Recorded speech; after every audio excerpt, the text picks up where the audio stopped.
Magandang araw, Mrs. Dok, Ah, magandang araw. ayan. Kumusta po ang kalagayan ng anak nyo? Okay po ba siya? Hi. Hello po. Hello. Kumusta ng pakiramdam mo? 6, 7. 6, 7. Okay. May masakit ba? May masakit ba sa'yo? Sa may tiyan? Sa may... Kahit saan? May masakit? 6, 7. Anak, seryoso si Doc. Sagot ka ng maayos. Meron ka bang hilo na nararamdaman? Hindi ka ba nasusuka pagkatapos ng mga gamot? 6, 7. Doc, pasensya na ho kayo Kahit po sa akin, ganyan magsasagot yan eh.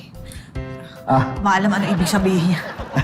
Hindi, Pasensya na ho. alam mo, sanay ako sa ganyan kasi kahit yung anak ko, ganyan ako kausapin, yung mga 6-7, kahit yung mga barkada niya, ganyan sila makipag-usap sa akin. Kaya sanay ako dyan, huwag ka mag-alala. Parang mga tanga. Oo. Wala namang katuturan. Oo. Pero, Doc, kamusta ho ba yung mga tests ng anak ko? Well, 6, 7... Doc, pati ba naman ho kayo eh? Nonsense din. Gaya sa mga nonsense na 6'7", 6'7" eh. Hindi nonsense yung sinasabi kong 6-7. Ano mong ibig niyo sabihin?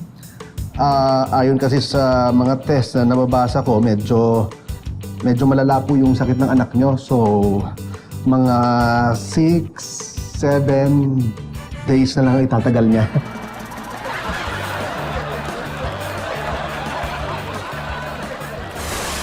Oh, Sally ilista mo muna Mamaya ko bayaran Oh, pare, patingin ka lang. Oh, ano na nga sa kamay mo? Naisunto ko sa pader namin Kanina pa nga dumudugo. Sakit, grabe. Natuklap yata yung balat. Dami. Dugo ng dugo to. Kanina pa Ba't mo naman ginawa yun? May problema ba? Oo Si Mrs. Oh, si Maring Linda. Ano nangyari? Nahuli ko. Na ano?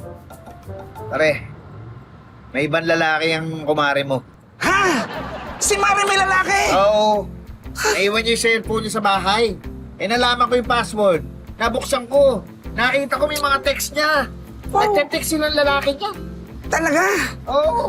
Sigurado ka ba dyan? Baka naman hindi totoo yan. Mabintang mo lang yan. Pare, anong bintang? Hindi ako magkakamali. Nakita ko may mga pictures pa sila ang lalaki niya. Tsaka may mga video na May manood video? ko. Oo. Sa sobrang sama ng loob ko, pare. Nasapak ko yung pader Nasuntok ko, ang lakas. Ay, naku, grabe naman yun. Sandali, kilala mo ba yung lalaki? Oo. Sino? Yung kapitbahay niyo, yung doktor, nakatira sa tapat ng bahay mo, sa itim na gate. Si Dr. Banayan? Yun, oo, mismo, yun. Apoy, si Raulo pala yun eh. Naulo yun. Anong plano mong gawin?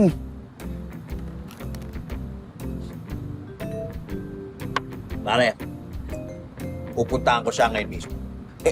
Pare alam ko masama pakiramdam mo pero huwag kang mapabigla-bigla. Masama talaga pakiramdam ko. Pare, itulog mo muna yan ipagpabukas mo na lang. Pare, hindi. Kailangan makita ko siya ngayon mismo. Pare, alam kong hindi ka violenteng tao pero baka naman... Ano nga, huwag mo ko pigilan. Huwag mo ko pigilan. Pupuntahan ko siya ngayon mismo. Teka pare, anong balak mong gawin sa kanya? Ha? Anong balak mong gawin sa kanya? Ako?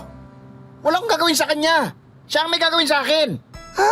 Anong ibig mo sabihin? Doktor siya, di ba? Papagamot ko itong kamay ko. Ang sakit, hindi ko na kaya. Pare! Hindi. Yung ako na yung sumagot ng hotel accommodation natin, ako pa yung gumawa ng itinerary natin, tapos sasabihin mo lang, "Uy, friend, maasahan ka talaga." Abay, galaw-galaw din.